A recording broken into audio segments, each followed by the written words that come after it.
Vamos a leer el Salmo 11, que dice así. Perdón, ¿cuál Salmo? 11. 11. Salmo 11. Al músico principal, Salmo de David. Hay en esto diferencia de opiniones en cuanto a este título que viene en el original. Algunos creen que se refiere al músico principal, director del coro que había en el tabernáculo o en el templo, y otros creen que al hablar del músico principal se refiere al mismo Dios, que es el músico por excelencia, la belleza por excelencia, ¿no? O sea que hay diversidad de opiniones en cuanto a esto. Y dice así: en Jehová he confiado. ¿Cómo decís a mi alma que escape al monte cual ave? Porque he aquí, los malos tienden el arco, disponen sus saetas sobre la cuerda, para asaetear en oculto a los rectos de corazón. Si fueren destruidos los fundamentos, ¿qué ha de hacer el justo? Jehová está en su santo templo. Jehová tiene en el cielo su trono. Sus ojos ven, sus párpados examinan a los hijos de los hombres. Jehová prueba al justo, pero al malo y al que ama la violencia, su alma los aborrece. Sobre los malos hará llover calamidades. Fuego, azufre y viento abrasador será la porción del cáliz de ellos, porque Jehová es justo y ama la justicia. El hombre recto mirará su rostro. Amén. Señor, bendiga su palabra.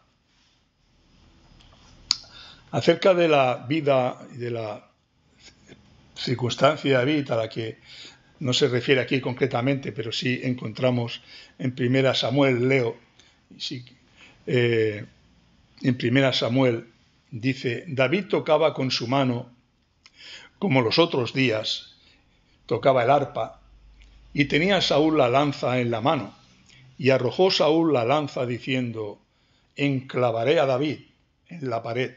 Pero David lo evadió 2 veces, mas Saúl estaba temeroso de David, por cuanto Jehová estaba con él y se había apartado de Saúl. La gran envidia que tenía Saúl de David. Y en 1 Samuel también, un capítulo más adelante, dice: se repite la situación, estando sentado en su casa, tenía Saúl una lanza a mano, mientras David tocaba el arpa.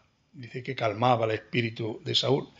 Y Saúl procuró enclavar a David con la lanza en la pared, pero él se apartó de delante de Saúl, el cual hirió con la lanza en la pared.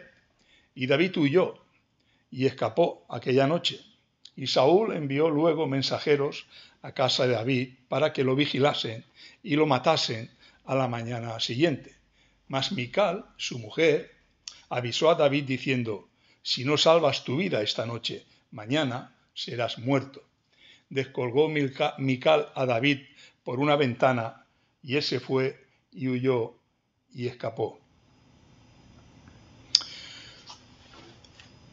El Salmo 11, de alguna forma, nos muestra la situación, las tribulaciones de David y la reacción que David tiene ante esa situación. Implícitamente, el Salmo 11 nos enseña también a nosotros acerca de todas las veces que los poderes del mal, y es tan importante que realmente sepamos quiénes somos, a qué obedecen muchas veces las circunstancias, para que sepamos también reaccionar ante las circunstancias que puedan venir a nuestra vida, que están en función de la providencia de Dios. Así que todas las veces que los poderes del mal, igual que con David, han querido acabar tanto con el pueblo de Dios como con nosotros, y cómo hemos reaccionado nosotros, como ahora veremos cómo reacciona David ante esa circunstancia que estamos viendo realmente difícil. Recordamos aquellas palabras del apóstol Pablo a los Efesios: no tenemos lucha contra carne y sangre, sino contra principados. Aunque eso se manifieste a través de la carne y de la sangre, se manifiesta a través de la realidad del mundo en el que vivimos, el mundo caído de pecado. Pero detrás de todo eso, como dice Calvino dice que detrás de toda cosa mala está Satanás. Detrás de toda cosa mala, así como detrás de toda cosa buena está el Señor, como dice la Escritura, porque toda dádiva buena desciende de lo alto, del Padre de las luces. O sea, no hay cosa buena que no sea por la gracia de Dios a un mundo que no merece absolutamente nada. Así, toda cosa mala, dice Calvino en cuanto a ese pasaje de Efesios 6, de lucha contra fuerzas invisibles en las regiones celestes, fuerzas de maldad. Recuerdo que Pablo también fue descolgado para salvar su vida, ¿recordáis? Cuando estaba en Damasco, predicando en las sinagogas, dice que pasado muchos días los judíos resolvieron en consejo matarle a Pablo. Entonces los discípulos, tomándole de noche, le bajaron por el muro descolgándole en una canasta, y así Pablo pudo huir y salvar su vida. También recordamos que Jesús escapó cuando querían matarle. Ahora diré por qué me refiero a esto. En Lucas dice que al oír estas cosas, los judíos, todos en la sinagoga, se llenaron de ira y levantándose le echaron fuera de la ciudad a Jesús y le llevaron hasta la cumbre de un monte sobre el cual estaba edificada la ciudad de ellos para despeñarle. Mas Jesús pasó por en medio de ellos y se fue. ¿Tenía miedo Pablo? ¿Tenía miedo David? ¿Tenía miedo David? ¿Tenía miedo Pablo? ¿Tenía miedo Jesús? ¿Tienes miedo tú cuando enfrentas situaciones y circunstancias que pueden ser muy difíciles, muy complicadas, muy malas en esta vida? Por supuesto que no. Lo que pasa que no había llegado su hora. Pablo dice: en nada estimo preciosa mi vida para mí mismo, sino que acabe mi carrera con gozo y el ministerio que recibí del Señor. En nada estimo preciosa, no le importaba a Pablo dar su vida por el Señor, perder su vida por el Señor. Pero no había llegado la hora, no era la hora. Y eso es muy importante, porque la prudencia tiene que ir acompañada de la fe, y la fe de la prudencia, porque también se dan los casos donde la imprudencia o la temeridad llevan a algunos, diciendo que es por fe, a hacer verdaderas locuras, como aquellos que dicen que el Señor os picarán serpientes y más de un pastor ha muerto por dejarse picar por una serpiente, o tomar veneno, como dice, y tomaréis veneno y no pasará nada. O sea, la temeridad, la falta de conocimiento, la falta de prudencia a la hora de seguir las directrices que el Señor nos da en su palabra. Simplemente Pablo no había llegado su hora. El Señor, como dice en Juan 17, cuando al final, cuando empieza todo el proceso de su juicio y tortura. Dice: estas cosas habló Jesús levantando los ojos al cielo y dijo: Padre, la hora ha llegado. Entonces Jesús no se escapa, sino que cuando viene a buscarlo, va a ellos. ¿A quién buscáis? Aquí estoy. ¿A quién buscáis? Aquí estoy. Importante es seguir y saber cómo y cuándo hay que dar los pasos que hay que dar para que realmente la voluntad de Dios en nuestra vida sea cumplida. Padre, la hora ha llegado, glorifica a tu Hijo para que tu Hijo también te glorifique a ti. Como decía, cuando enfrentamos crisis personales, enfermedades, conflictos matrimoniales, conflictos familiares, conflictos eclesiales, presión social por la sociedad que nos presiona con sus filosofías, con sus mentiras, de la forma que sea, puedes recibir consejos de qué hacer. Son consejos que parecen razonables, pero que nacen del miedo, Son consejos que no son conforme a la voluntad de Dios.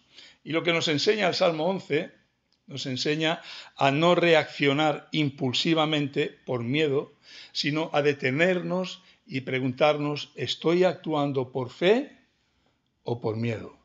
¿Estoy actuando por fe conforme a la gracia y el conocimiento que Dios derrama sobre mí, o por miedo. Cuando te aconsejen huir, como ocurre aquí, ahora veremos, con David, huir del problema, examinemos desde la fe si eso es realmente lo que tenemos que hacer. Ante esta situación de máximo peligro, David empieza el Salmo con una afirmación importante. Una afirmación importante. En Jehová he confiado. Fíjate qué importante es cuando estamos atravesando circunstancias adversas, difíciles, conflictivas, que podamos estar diciendo siempre, en Jehová he confiado.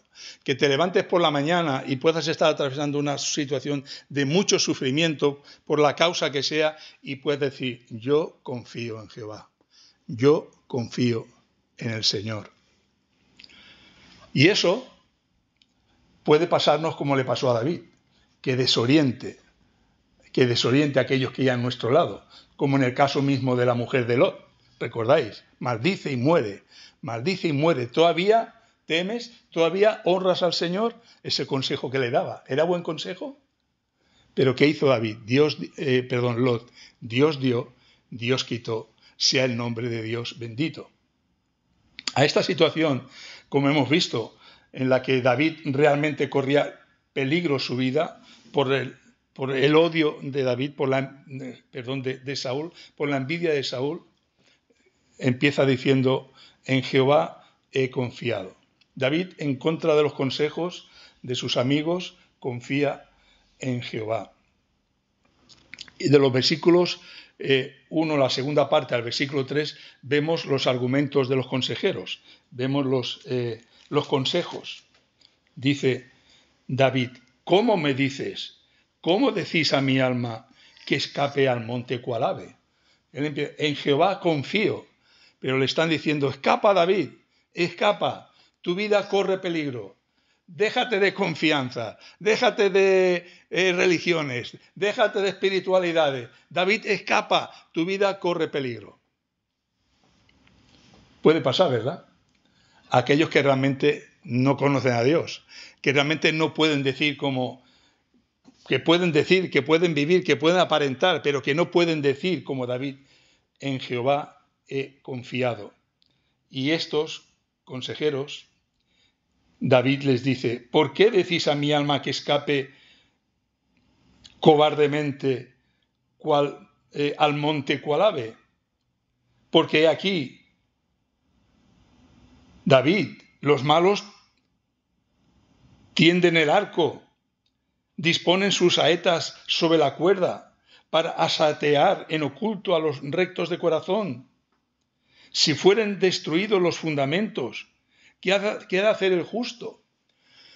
Si todo fuese trastocado, si el caos reinase, si no hay justicia, una situación muy parecida a la que vivimos ahora, ¿no? ¿Dónde está la justicia? ¿Dónde está la justicia?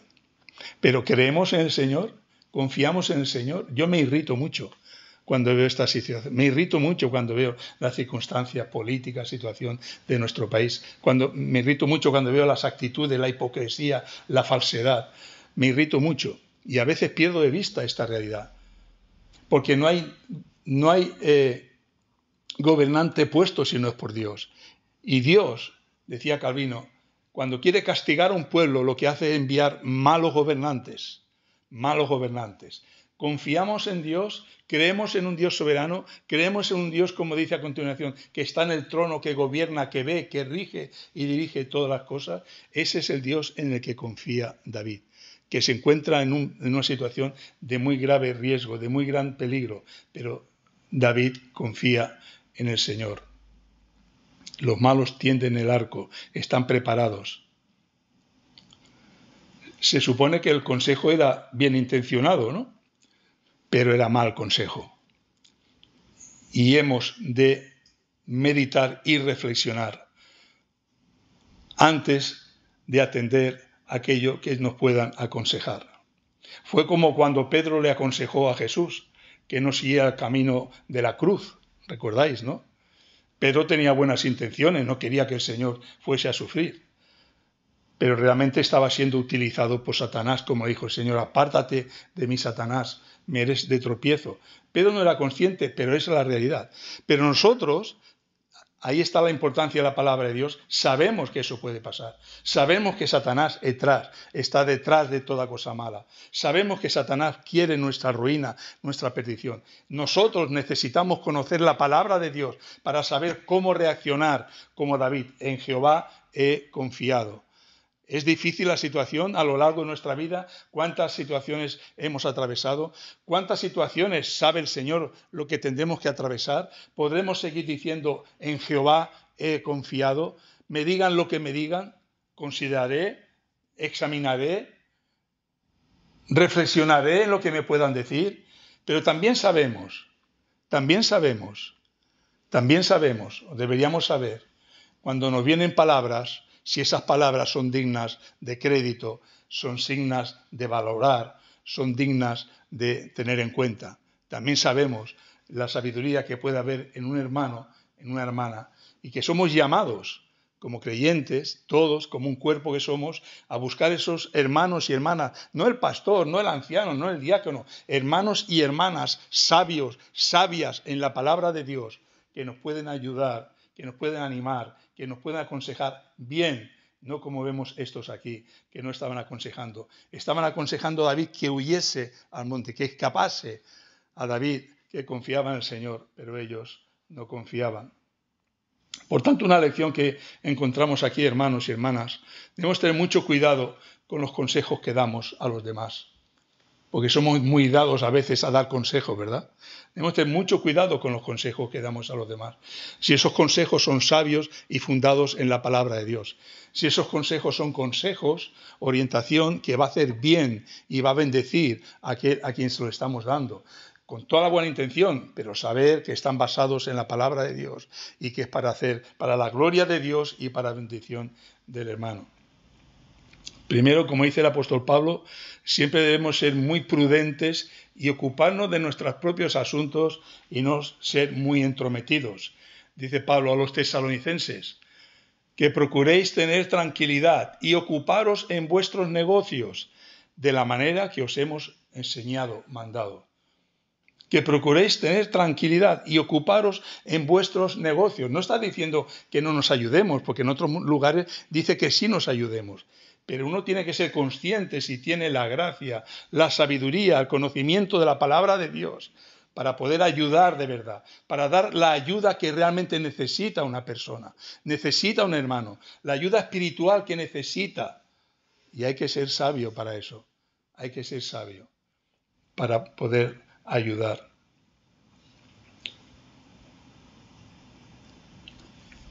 Dice también Pablo en Timoteo, y también aprenden a ser ociosas, andando de casa en casa, y no solamente ociosas, sino también chismosas, entremetidas, hablando lo que no debieran. Quiero que no den al adversario ninguna ocasión de maledicencia. Podemos estar muy convencidos, porque todos somos sabios en nuestra propia opinión, ¿verdad? Podemos estar muy convencidos de nuestra propia percepción de una situación, como seguramente esos que estaban aconsejando a David. No querían hacerle daño. Estarían muy convencidos de que estaban en lo correcto, pero estaban muy equivocados. No estaban haciendo bien a David con el consejo que le estaban dando, de que huyese, de que no confiase, de que no descansase en el Señor. Y ante esos consejos David dice, yo confío en el Señor. Mi alma confía en el Señor. Eso le ocurrió al amigo de Job, Elifaz. Dice, escúchame, Job, yo te mostraré y te contaré lo que he visto. Escúchame, reprendiendo a Job, aconsejando a Job. Pero estaba muy equivocado. Elifaz estaba muy equivocado, como luego el Señor les demuestra a sus amigos. Querían ayudar a Job y estaban hundiendo a Job.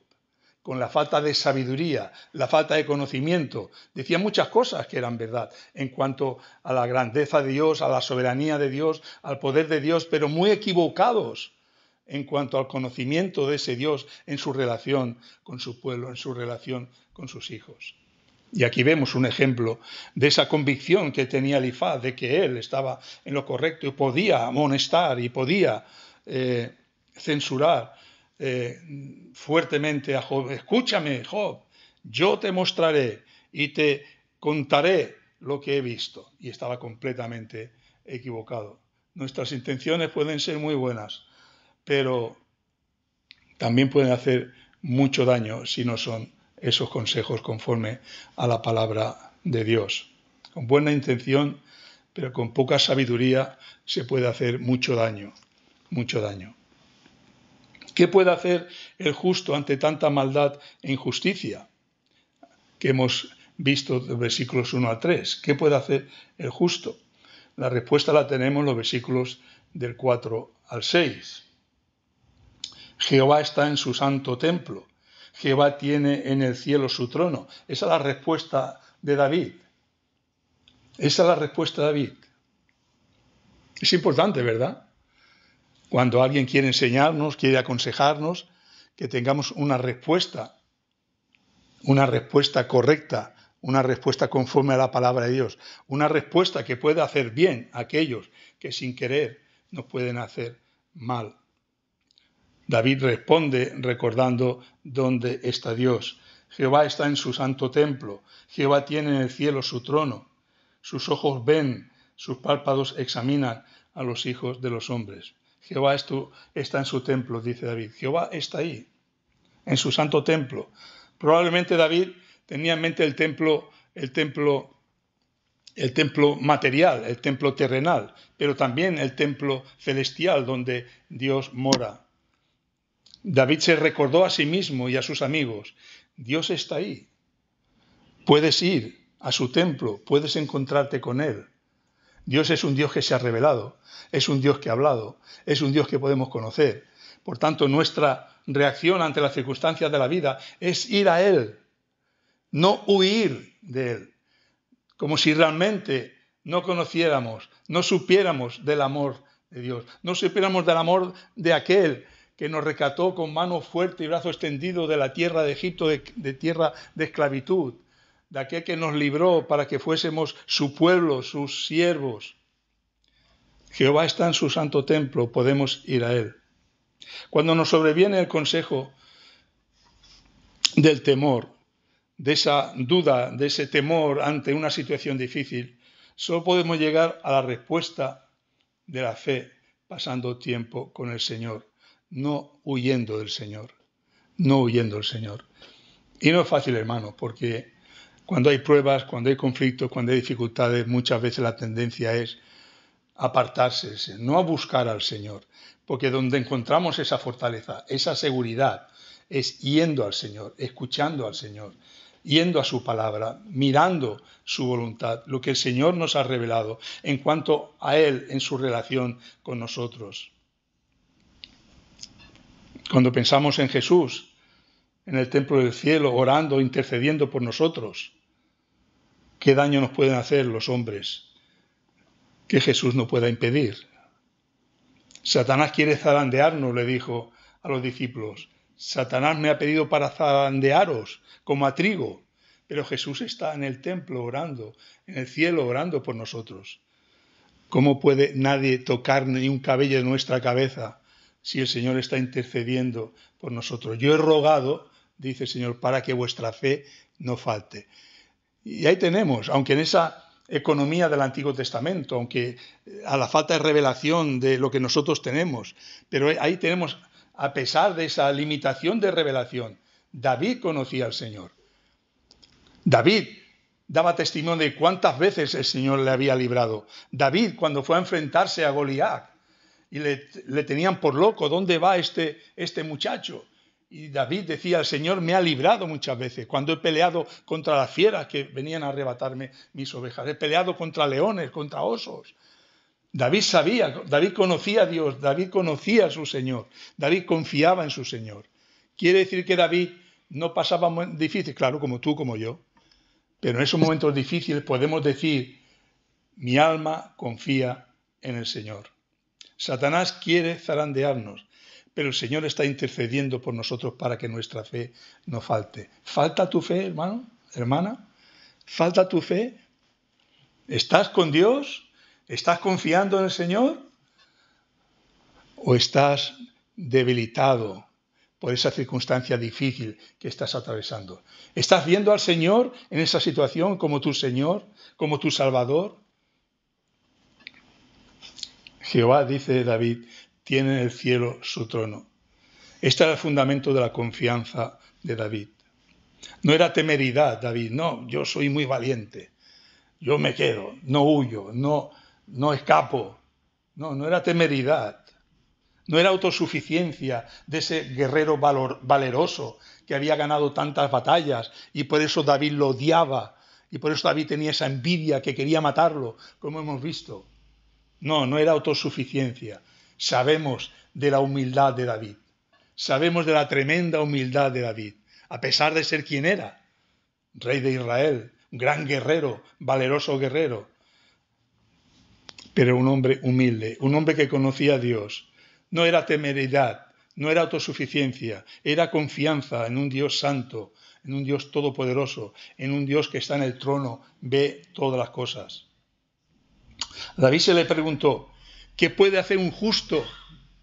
¿Qué puede hacer un justo? Versículo 3. Si fueron destruidos los fundamentos, si no hay justicia, no hay nada bueno, todo es un caos, todo es un peligro, si fueron destruidos los fundamentos, ¿qué ha de hacer el justo? ¿Qué puede hacer el justo? Le dice. Y David respondió con otra pregunta. ¿Qué no puede hacer el justo cuando el Señor Dios está sentado en el trono? ¿Qué no puede hacer el justo cuando el Señor Dios está sentado en el trono? Hermano, hermana, ¿qué no puedes hacer tú que Dios quiera que haga? Que Dios te ha llamado a hacer. ¿Qué no puedes hacer tú? Nada. Nada. Tal vez el primer inconveniente y obstáculo somos nosotros mismos, que no vemos lo que Dios nos está llamando a hacer, que no conocemos a aquel que nos está llamando. ¿Qué puede hacer el justo? Todo. Todo. Porque tu Dios está sentado en el trono. Porque Él gobierna, rige y dirige todas las cosas. La situación era grave, como hemos visto. David corría serio peligro. Pero ¿qué eran todas esas cosas para un hombre cuya confianza estaba en el Dios soberano, creador de cielos y tierra? Y David no sabía todavía aquello que el Señor diría: si Dios con nosotros, ¿quién contra nosotros? El que no escatimó a su propio Hijo. David no sabía lo mucho que nosotros sabemos, pero era suficiente, como es suficiente lo que nosotros sabemos. Y no sabemos nada. Y no sabemos nada. No sé lo que tú piensas que sabes. Yo sé que no sé nada.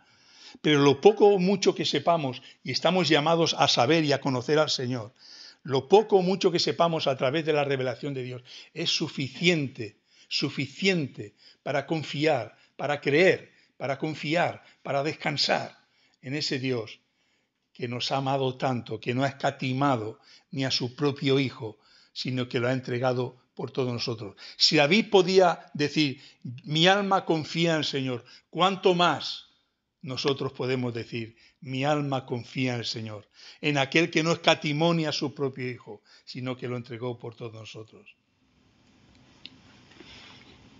Y David sigue hablando de ese Dios en el que confía. No es una elucubración, no es una religión, es una realidad. David conoce a ese Dios, ama a su Dios, sigue a Dios, quiere servir a Dios. Dios ha hablado con él tiene relación personal.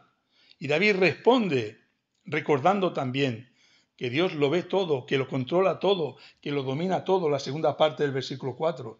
Sus ojos ven, sus párpados examinan a los hijos de los hombres. Versículo 5. Jehová prueba al justo, pero al malo y al que ama la violencia, su alma los aborrece. Jehová está por encima de todas las cosas. Puedes confiar y descansar en Él. Señor, aumenta nuestra fe como tantas veces oramos. Aumenta nuestra fe. Yo creo que lo decimos también mucho por hábito. Sabemos que tenemos poca fe. No sé hasta qué punto. Porque yo oigo muchas veces, yo tengo mucha fe, yo tengo mucha fe. Yo no tengo tanta fe. Yo quiero tener mucha más fe. Quiero de verdad, en toda situación, contexto y circunstancia de la vida que la providencia de Dios me traiga, quiero de verdad coger esas palabras del Señor Jesucristo. Cuando te sientas cargado y trabajado y agobiado y tal vez desesperado y tal vez angustiado, puedas coger esas palabras de verdad y descansar en el Señor Jesucristo. Venid a mí todos los que estáis trabajados y yo os haré descansar. En ese Dios que ve todo, que está sentado en su trono, que gobierna y reina sobre todas las cosas. Porque Dios es justo. Y al malo, al que ama la violencia, su alma lo aborrece. Pero a nosotros nos bendice. Y como dice Hebreos, Dios al que ama disciplina. Y aunque esa disciplina presente no es motivo de gozo, sin embargo es para que participemos de su santidad. Para que participemos de su santidad. Qué bueno es tener en cuenta toda esta enseñanza de la palabra de Dios que nos hace tanto bien, que nos da tanta paz, tanto descanso, tanto reposo y también tanto ánimo y tanta fuerza para seguir adelante. Qué hermosa misión tenemos los creyentes, ¿verdad?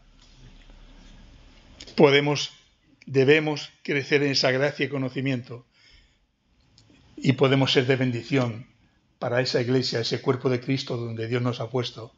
Poder siendo de ayuda, de ánimo, de aliento, como dice también la palabra de Dios el apóstol Pablo, para aquellos que tal vez pasan por momentos de desaliento, desánimo, por difíciles momentos, poder ser de ayuda, de ánimo, de aliento para ellos. Si Dios está con nosotros, ¿quién contra nosotros? David le responde cuál es el destino de los malos, cuyos hechos son repugnantes para el Señor. Hará llover calamidades, fuego, azufre, viento abrasador. Será la porción del cáliz de ellos, dice. Como vemos en Génesis. Es difícil, es arriesgado decir, esto pasa por esto pasa por lo otro. Pero lo cierto es que no pasa nada, absolutamente nada, que no esté determinado y que no esté controlado y dirigido por la soberanía y el poder de Dios. Las tragedias que puedan pasar, las situaciones que puedan pasar en la vida, en los gobiernos, en las naciones, todo lo que pueda pasar está controlado, gobernado y dirigido por nuestro Dios. Es tal vez imprudente y temerario arriesgarse, Dios por esto lo hace o lo hace por lo otro. Podemos para nosotros mismos pensar en una sociedad como las que vivimos actualmente, donde se desprecia a Dios, se desprecian sus leyes, se desprecia su ética, su moral, se desprecia sus mandamientos, con las consecuencias que vemos. Cada día un mundo más inhumano, un mundo más caído en la miseria y en el pecado. Igual que el Señor hizo llover sobre Sodoma y Gomorra azufre, fuego de parte de Jehová desde los cielos, Jehová sigue derramando su juicio sobre este mundo. Y eso nosotros tenemos que saberlo, por tanto, descansar en esa providencia y en esa voluntad de Dios.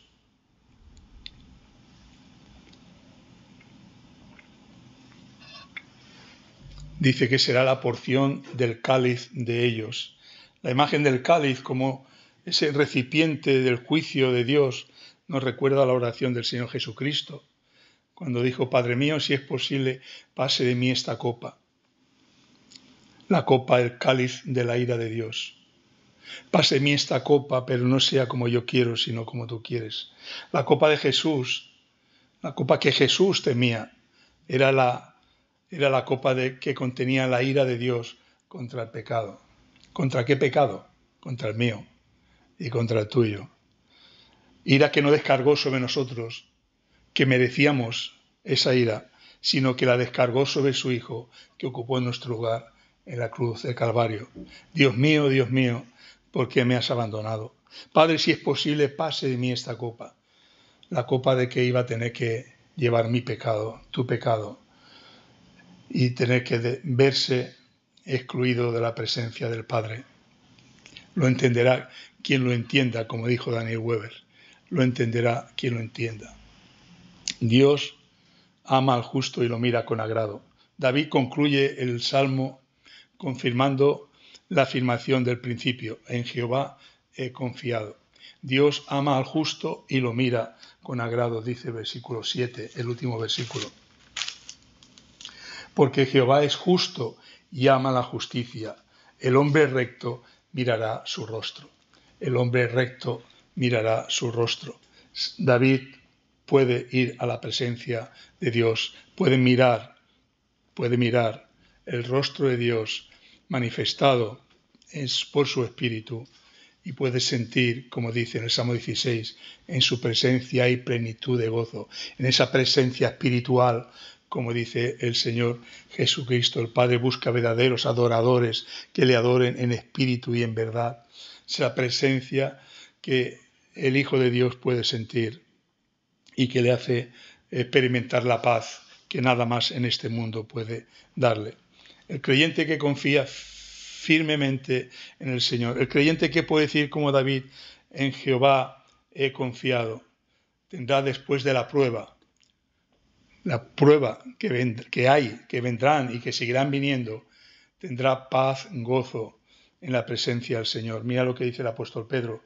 Terminamos con estas dos citas. Mas el Dios de toda gracia, que nos llamó a su gloria eterna en Jesucristo, después que hayáis padecido un poco de tiempo, Él mismo os perfeccione, afirme, fortalezca y establezca. Después que hayáis padecido un poco de tiempo. Veía el otro día un escrito de estos, de muchos que nos compartimos, y venía por internet, que decía: si un cristiano no tiene luchas, hay que dudar si realmente es cristiano. Porque tu lucha dejará de existir, y la mía, cuando estemos en la gloria y seamos con cuerpos glorificados como nuestro Señor, cuando le veremos y seamos semejantes a Él.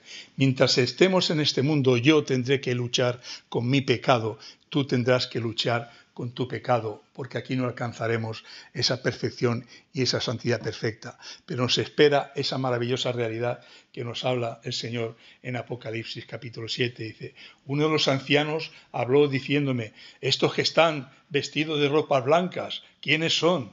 ¿Y de dónde han venido? Y yo le dije: Señor, tú lo sabes. Y él me dijo: estos son los que han salido de la gran tribulación y han lavado sus ropas y las han emblanquecido en la sangre del Cordero. Por esto están delante del trono de Dios y le sirven de día y noche en su templo.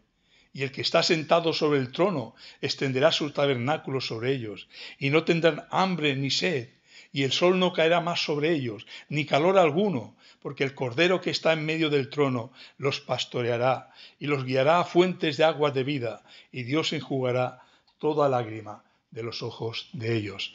Pero mientras estemos aquí, habrá que derramar lágrimas, habrá que luchar contra el pecado y contra todo aquello que se opone a la gracia y a la santidad de Dios.